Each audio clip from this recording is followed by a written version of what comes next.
je pense qu'il faut rectifier certains, parce que comme vous le savez, ce n'est pas complètement une mobilisation nationale. On a mis l'accent sur les fédérations de Dakar. Dakar avait envie de se mobiliser. Dakar avait envie d'apporter la riposte. Dakar avait envie de rectifier le tir. Parce que comme vous le savez, le président de la République, un grand démocrate, avait permis à tous ceux qui voulaient manifester de manifester. Et ce qui s'est passé le 23 juin, je pense qu'il faut restaurer la vérité, il faut restaurer la réalité des faits, ce qui s'est passé le 23, et que le président, croyant qu'il y a certains qui voulaient manifester, leur a donné la possibilité d'aller manifester jusqu'au niveau des grilles de l'Assemblée. Dakar n'était pas sorti. Donc je pense que c'est l'opportunité pour nos frères et sœurs de Dakar d'apporter la riposte. Les autres fédérations, bien sûr, comme la fédération de Bambey et les autres fédérations de l'intérieur, se sont faites représenter. Parce que comme vous le savez, tout le monde veut participer à cette mobilisation qui renforce la fidélité des militants à l'endroit d'Abdoulaye Wade. Tout le monde veut faire preuve, veut faire acte d'allégeance pour renforcer la majorité d'Abdoulaye Wade. C'est pourquoi les représentants des fédérations sont venus pour effectivement réitérer leur amitié, renforcer leur fidélité et encore une fois se présenter devant le président de la République. Merci beaucoup, Madame le ministre. Merci beaucoup. Nous allons suivre la déclaration du professeur Ibader Thiam, le premier vice-président de l'Assemblée nationale. Et après, on revient tout de suite sur ce plateau. Va dépasser permanence, va dem ba presque di jege ji université. Bii ndaje musu fi am. Yàlla moo ñu ko may ndax ko am ndam yàlla moo la ko may. Nañ ko gërëm sant ko wax itam ne ci li doxoon suñ diggante ak ñi nga xam ne ñoo ñuy xeex yàlla àtte nañu. Ndax ci même bés bi ñoom ñu oote am lu tuuti li ñu am ñun ñu oote am lu rëy li ñu am yàlla wane na ne ñun ñoo nekk ci yoonu dëgg yal nañ ci sax yal nañ ci yàgg. yal nañ continuer di ci def lu baax lii nag en tout cas bettul ku mel ni man ndax daf ma wóor ne ma ci at yi passé li fi président Abdoulaye Wade def kenn bu su ko fi def transformer les permis d'occuper en titre foncier Sangalkam nga jox leen seeni terre jënd ko ci 7 milliards loi d'orientation sociale pour les handicapés.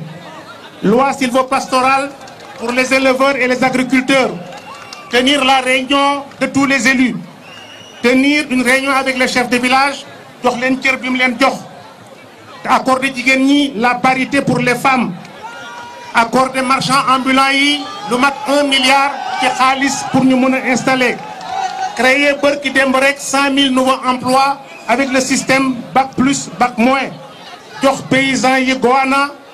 jox leen une subvention de 60 à 80% du matériel agricole, porter le prix de l'arachide à 220%, créer une banque verte pour ñoom wëlbatiku jox leen une couverture sociale universelle ñu doon comme ay fonctionnaires ci am retraite ëllëg ci si biir dama ne loolu ko def ci sim réew def ko ci néew doole yi def ko ci askan wi boo soxlaa yàlla dina la dimbale ba loo bëgguñ jox la ko.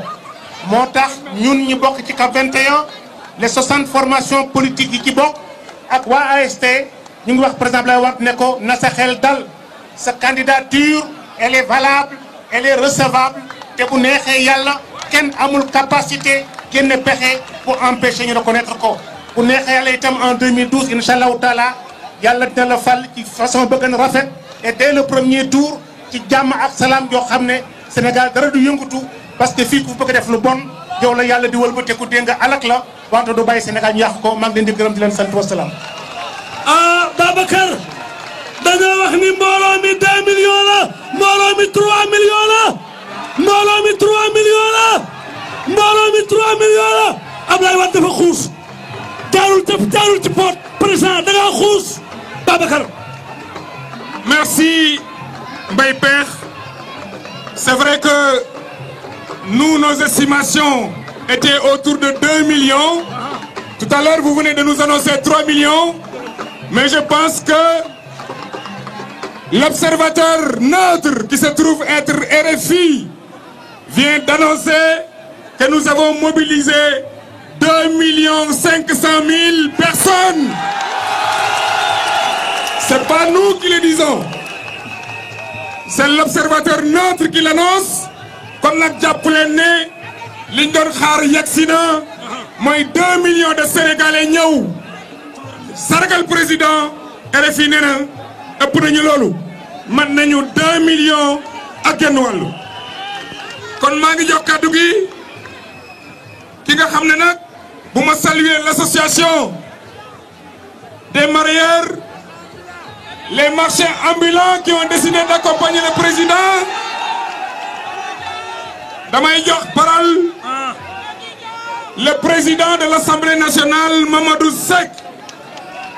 Ah doomu mbaaw baa ngoog doomu mbaaw baa ngoog président Assemblée nationale Mamadou Seck ah doomi nday Cheikh Amadou Mansour Sy borom daara ji Rokhaya Ndiaye Ali Boy Mikel Sambay Naar bismillah. asalaamaaleykum mbooloo mi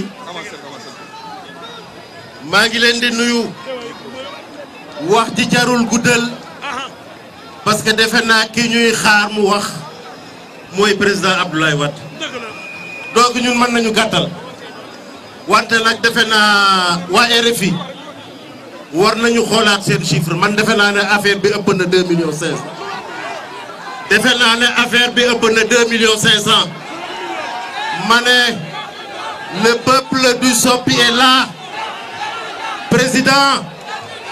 président yàgg nga wax ne PDS gaynde la ku ko xosi mu jóg ñoo ko xosi nag le 23 juin xosi boobu le 23 juin le 23 juillet bi faj na ko complètement ñépp fàtte nañu le 23 juin ñoo ko xosi gis nañ ko tey defe naa ne nag le 23 juin c'était un combat politique pour nous, pour eux. La réponse politique c'est le 23 juillet li ci des mooy président li nga mas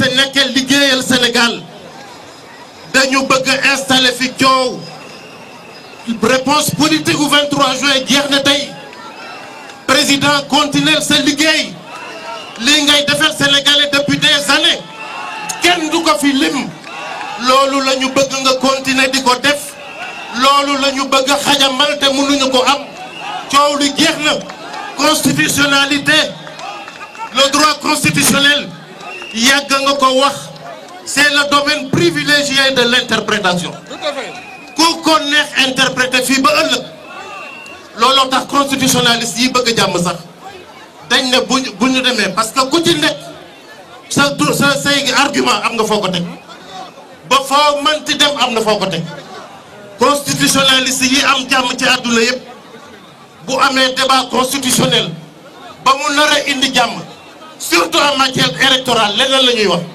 dañ naan nañu may ñépp ñu doon candidat parce que danañ xam ne képp ku ñu xañ dana am ay argument pour ne waruñ ba xañ constitutionnaliste pour débat électoral autour de la constitution tous les grands constitutionnalistes yi bëgg a jàmm noonu lañ koy trancher dans le doute on permet à tout le monde d'être candidat donc président mani fii xam nga ne man day déglu naa leen tey ci suba c'est une agrégation de conflits divergents façon nit bu nekk mat nañu 50 lu nekk wax nañ ko jubóo ñu ci dara lu dul daal ñemew ñu Ablaye Wade wante nag comprendre naa neexuloo ñeme ku la ñeme lu xamul président en tout cas 2012 candidature bi waxuñu ko 26 février 2012 ñu gagné dès le premier tour maa ngi leen di gërëm leen sax Babacar